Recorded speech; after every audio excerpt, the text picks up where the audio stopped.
BNP মহাসচিব মির্জা ফখরুল ইসলাম আলমগীর বলেছেন, রাজনৈতিকভাবে আওয়ামী লীগকে নিষিদ্ধ করতে পারলে ফ্যাসিবাদ আর মাথাচাড়া দিয়ে উঠতে পারবে না। যারা লুটপাট দুর্নীতি করে তাদের সাথে বিএনপি কখনোই আপোষ করবে না। বিএনপি স্থায়ী কমিটির সদস্য মির্জা আব্বাস বলেন, জনগণকে বিএনপির বিরুদ্ধে ভুল বোঝানোর অপচেষ্টা চালানো হচ্ছে। মইনুর হাসানের রিপোর্ট।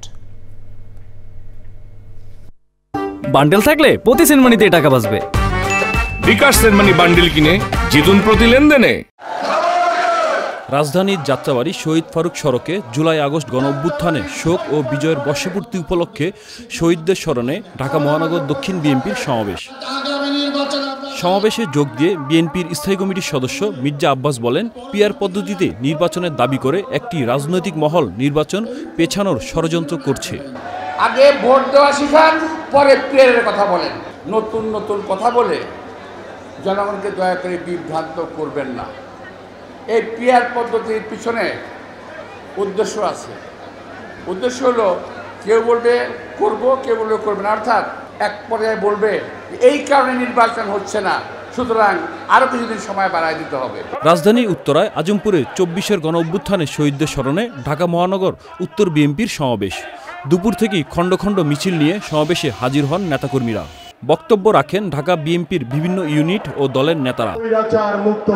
সমাবেশে প্রধান অতিথির বক্তব্যে বিএনপির মহাসচিব বলেন, দেশের জনগণ চায় দুর্নীতিমুক্ত সুশাসন। ঘোষণা আমাদের প্রধান উপদেষ্টা দিয়েছেন যে আগামী ফেব্রুয়ারি মাসে নির্বাচন হবে। এই নির্বাচনটা আমরা চাই, দেশের মানুষ চায়। দেশের মানুষ একটা নির্বাচিত সরকারের অধীনে দেশ পরিচালনা করতে চায়।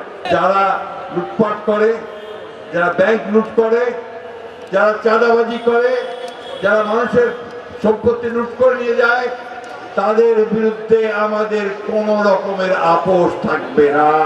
জুলাই আন্দোলনের 1 বছর পূর্তি না হতেই দেশে এক ধরনের অস্থিরতা তৈরি হয়েছে, আর এ থেকে মুক্তি পেতে জাতীয় নির্বাচন গুরুত্বপূর্ণ মনে করেন তিনি।